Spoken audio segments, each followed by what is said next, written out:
Como siguiente ponente tenemos al doctor Rogelio Carrera Treviño, con la ponencia Fauna Silvestre y Enfermedades de Chagas. El doctor Carrera es profesor de fauna silvestre de esta facultad. Formación es ingeniero agrónomo por la Universidad Autónoma Antonio Narro. Su doctorado es en Filosofía y Letras en Ciencias por el Centro de Fauna Silvestre de la Universidad de Texas, Tech. Ha trabajado para diferentes instituciones de educación, investigación y conservación de la vida silvestre en México y Estados Unidos, entre las cuales se encuentra el Instituto de Ecología, Profauna Noreste. Su investigación está dirigida a la conservación de fauna silvestre, manejo de fauna silvestre, ecología, especies en riesgo y enfermedades de fauna silvestre. Doctor. Gracias, muchas gracias por la introducción, doctora.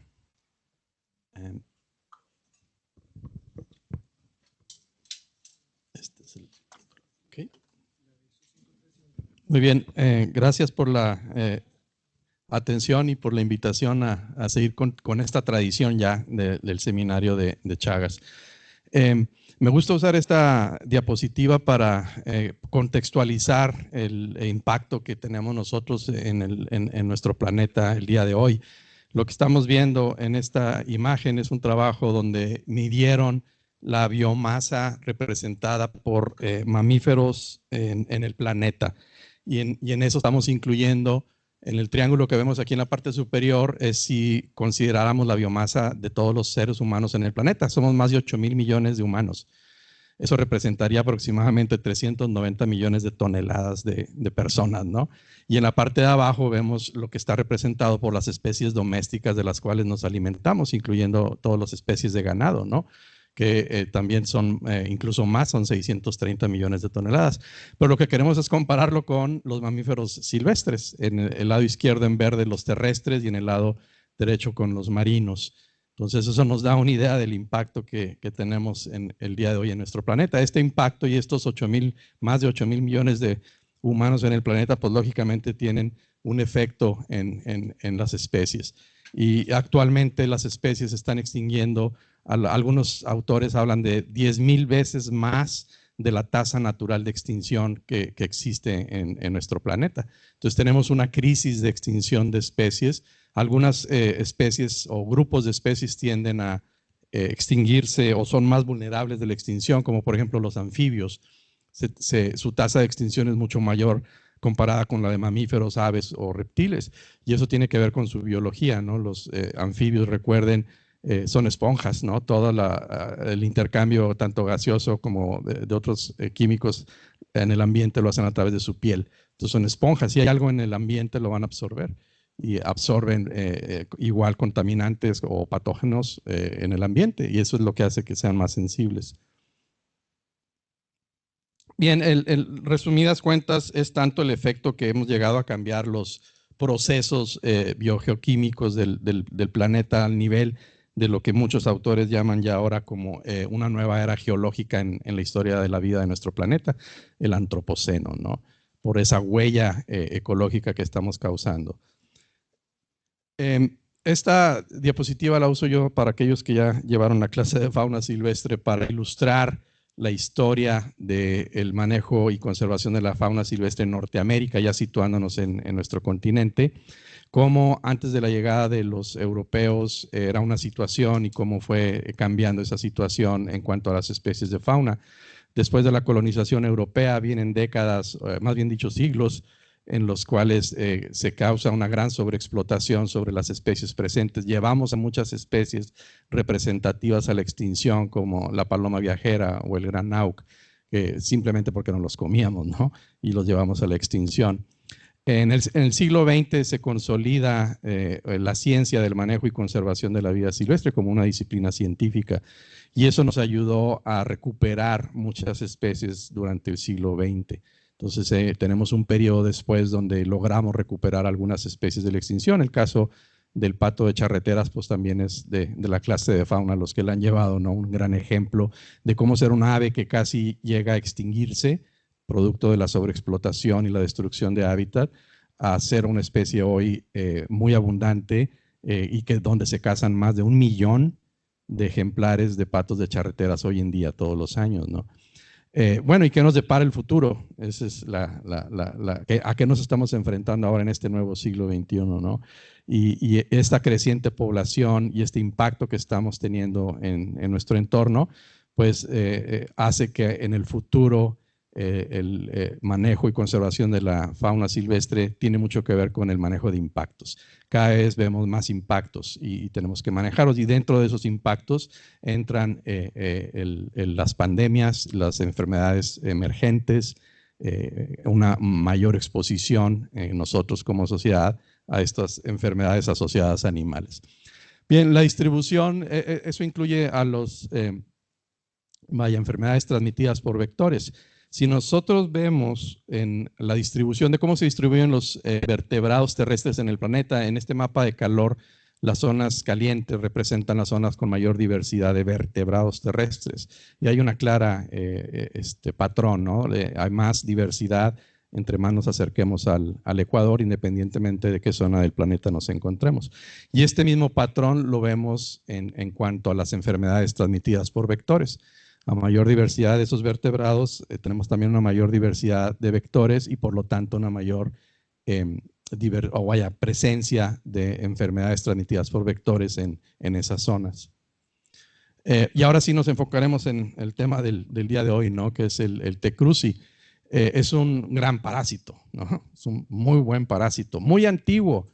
¿Qué fue primero, el huevo o la gallina? ¿A qué nos referimos con antiguo? Nada más piensen esto. T. cruzi existe desde antes que existieran las chinches hematófagas. ¿Sí? Siempre ha existido, por decirlo así. Y desde antes de que evolucionaran las chinches a alimentarse de sangre, ya circulaba y ya existía en los ambientes naturales el T. cruzi, a través de otras vías de infección. Siempre pensamos en la vía vectorial, en la chinche, todo eso es lo que estamos. Precisamente en esta plática quiero que piensen un poquito más allá, ¿no? Hay otras maneras de cómo se mantiene esta enfermedad en el ambiente. En cuanto a los hospederos, también siempre pensamos mamíferos. En realidad es mucho más amplio que solamente los mamíferos. Casos recientes en investigaciones donde han documentado la presencia de T. cruzi y de infección por este patógeno en aves, incluso reptiles, ¿no? Un par de lagartijas que acaban de descubrir también en Sudamérica. Y seguramente este tipo de casos van a ir en aumento, simple y sencillamente es porque no nos hemos estudiado, ¿no? En realidad por eso les digo que es un buen parásito este cruzi. Bien, en la naturaleza, recuerden, es una especie más, el T. cruzi, ¿sí? Igual las chinches son una especie más de una gran diversidad de especies interactuando, de ahí que sea importante el conocer la ecología de este patógeno y de todas las especies con las que está interactuando. Les decía que en la naturaleza la dispersión es principalmente de manera oral. ¿Sí? Un animal que se alimenta, por ejemplo, un depredador de una presa que está infectada, esa es una manera como se infecta. No, la relación depredador-presa es una de las relaciones ecológicas más básicas, ¿no? que existe.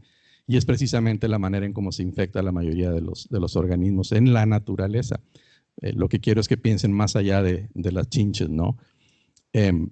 Asimismo, muchas especies animales son insectívoras y se alimentan de insectos, incluyendo las chinches. Y también esta es una manera como se transmite el patógeno en la naturaleza. Algunos grupos de especies, como los carnívoros, son considerados bioacumuladores, simple y sencillamente porque su nivel en la cadena trófica están alimentándose de otras especies que pueden estar siendo infectadas, ¿no? Entonces también eso nos lleva a que algunas especies puedan ayudarnos a identificar el patógeno en el ambiente, ¿no? Les llamamos especies centinelas. Bien, en un estudio de laboratorio, fíjense, algo bien interesante con otra chinche hematófago, en este caso Rhodnius prolixus, es de Sudamérica, pero hicieron un trabajo muy interesante en condiciones controladas de laboratorio, donde lo que hicieron fue investigar, la hipótesis era si, como muchos parásitos lo sabemos, aquellos que ya llevaron la clase del doctor Zárate, ¿no? Hay parásitos que son capaces de alterar el comportamiento del vector. En este caso, eso era lo que se preguntaron, si T. cruzi altera el comportamiento de la chinche. Y se dieron cuenta, y estos son los resultados, que efectivamente. ¿Qué es lo que sucede? Las chinches infectadas con T. cruzi entran en comportamientos de más riesgo que las no infectadas, ¿sí? Entonces piensen en una chinche que está infectada, va a arriesgarse más a acercarse a un riesgo de depredación, es decir, otro animal que se la puede comer.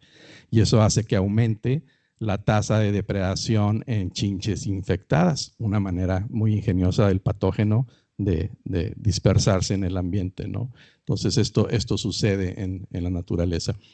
Cuando pensamos en este patógeno en la naturaleza, debemos de pensar en sistemas de reservorios, ¿no? Hemos hablado mucho de reservorios, especies que simplemente pueden estar infectadas, pero recuerden que las especies no están solas, estamos hablando de sistemas enteros, sistemas que involucran a muchísimas especies en la circulación de este patógeno en el ambiente, ¿no?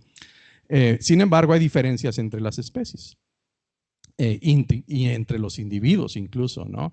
Recuerden que lo que va a hacer que un individuo o una especie sea más, vamos a decir, eficiente en dispersar el patógeno, a eso le llamamos la competencia de reservorio realizada, ¿no? Es decir, tiene que ver con el nivel de parasitemia en el individuo. Entre mayor parasitemia, es decir, está circulando en el torrente sanguíneo el patógeno, entre más sea esa cantidad, va a ser mejor para dispersarlo cuando una chinche se alimente de ese animal, ¿no? Y ahí es donde hay diferencia entre especies. Entonces, algunas especies pueden ser mucho mejores para transmitir e infectar a la chinche que otras, ¿no? Eso es bien importante en los ciclos naturales. Un lugar que definitivamente debemos de ver o voltear a ver porque se ha hecho mucha investigación, definitivamente pues allá fue donde empezó todo, ¿no? En Brasil. En la Amazonía es donde más se ha estudiado ciclos silváticos o ciclos naturales de infección y las interacciones entre especies. En una revisión que se hizo de muchos trabajos de más de 20 años, reportaron o estudiaron qué especies son las que se han reportado que se infectan, cuáles son las que tienen las mayores prevalencias o se infectan de mayor manera, ¿no? De toda esta cadena, vamos a decir así, de especies en la Amazonía, ¿verdad? Encontraron que el 17% de los mamíferos eran seropositivos, ¿no? Entonces estamos hablando de muchísimas especies. No todos son iguales, como les decía, solamente el 8% de esos tenían niveles de parasitemia mucho más altos que los demás y eso los convierte, como les decía, en efectivos o muy eficientes para transmitir o infectar a las chinches. Dentro de esas especies lo que ellos identificaron fueron a los tlacuaches, en dos géneros que tienen presentes allá, al coatí, al mono capuchino y al tamarín. Estas 4 especies, de todas las que estudiaron, fueron las que tuvieron vamos a decir, son los mejores reservorios de competencia realizada, ¿no? Como les decía, con ese concepto. Y bueno, uno de ellos, pues, más bien brincándonos desde la Amazonía ahora a la zona metropolitana de Monterrey. En este mapa lo que les estoy mostrando es nada más una muestra en realidad de lo que ya anteriormente hablaron en cuanto a la ciencia ciudadana, de los reportes de mamíferos en la zona metropolitana de Monterrey. Tenemos una gran diversidad de especies presentes aquí en la zona metropolitana, ¿verdad? Y en esa misma plataforma podemos encontrar los reportes de chinches. En estos que estamos viendo, puntos rojos, son reportes de triatominos en la zona metropolitana, y a la derecha los reportes de tlacuaches, que ya vimos que es el tlacuache importante en la dispersión de la enfermedad. Entonces tenemos presente el vector, tenemos presente a este animal que es competente, ¿no? El tlacuache. Y eso llevó a Stefan Ledesma a hacer su investigación de maestría con este tema, y precisamente estudiar la presencia de T. cruzi en tlacuaches en la zona metropolitana de Monterrey. En el 2024, él muestreó 308 tlacuaches de toda la zona metropolitana de Monterrey. Y lo que nos sorprendió a todos, empezando por él, ¿verdad? que no le salían sus resultados en el laboratorio y no salía y no salía y no salía. A todos nos sorprendió, ¿no? ¿Por qué? Porque el tlacuache es muy competente, como les decía, en la transmisión del patógeno. Solamente un individuo de tlacuache resultó infectado de los 308 que muestreó. Ese individuo de tlacuache fue en la colonia azteca en Guadalupe, Nuevo León. Además de los tlacuaches, también intentó capturar chinches con la trampa que ya magistralmente nos describió todo su desarrollo y todo lo que se pasó, ¿verdad?, para desarrollar esta trampa que ya está patentada para capturar las chinches. Colocó 7 trampas en toda la zona metropolitana de Monterrey, Stefan, y no obtuvimos ningún ejemplar en las trampas. Posiblemente, y lo que pensamos es que tiene que ver con la contaminación lumínica de la ciudad, ¿no? Es muy difícil atraer a las chinches a la trampa cuando tenemos demasiada luz en la ciudad. Entonces, eso es lo que creemos que fue la razón de que no cayeron chinches en las trampas. Sin embargo, a través de Ciencia Ciudadana, como también ya lo mencionaban ahorita, bien importante, sí pudo capturar 11 ejemplares de chinches durante el desarrollo de su proyecto, Stefan. Estos son los resultados de los lugares donde se obtuvieron las chinches en la zona metropolitana de Monterrey, y también pudo él hacer el diagnóstico de T. cruzi en esas chinches, ¿verdad? Y encontramos efectivamente estas que vemos aquí en verde, son las chinches que estuvieron infectadas de T. cruzi, ¿sí? Entonces, si se fijan, están un poco hacia las orillas de la zona metropolitana de Monterrey. Esto lo que nos lleva a concluir un poco es que, bueno, es una buena y una mala noticia, ¿no? Buena en el sentido de que es evidencia de que no hay una alta presencia de T. cruzi en los tlacuaches en la zona metropolitana de Monterrey, ¿verdad? De alguna manera, y desde el punto de vista de salud pública decimos, pues eso es una buena noticia, vamos a decirlo, ¿no? Aunque hay que investigar más. Pero la mala es que, ¿a qué se debe? No sabemos, pero lo que nosotros creemos es que tiene que ver con la disponibilidad de hábitats o de áreas verdes, más bien dicho, en la zona metropolitana de Monterrey. Tenemos un gran déficit, de acuerdo a la Organización Mundial de la Salud, lo que recomiendan de metros cuadrados de área verde por habitante, estamos muy por debajo de eso, ¿sí?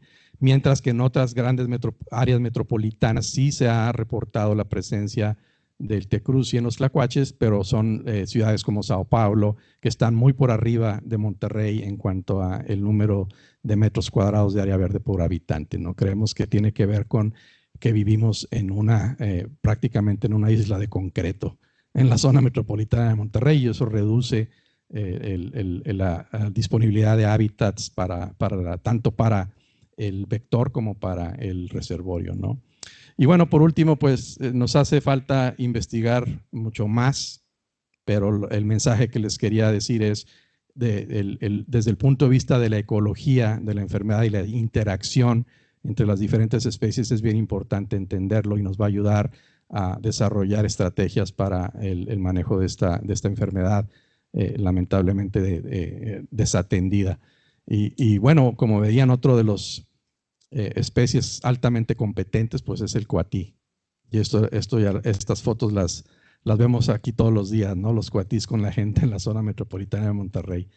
Ya tuvimos un doctor tlacuache, ahora yo creo que necesitamos buscar un doctor cuatí, ¿verdad? Que esté interesado en investigar esto ahora con los cuatís, ¿no? Mucho por hacer, mucho por investigar. Con eso les doy las gracias por su atención.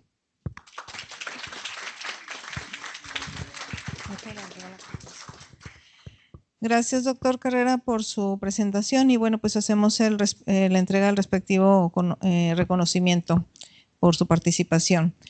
Vamos a tener un receso de 1 hora para comer, y retomamos ahorita las pláticas de 1 a 3 de la tarde.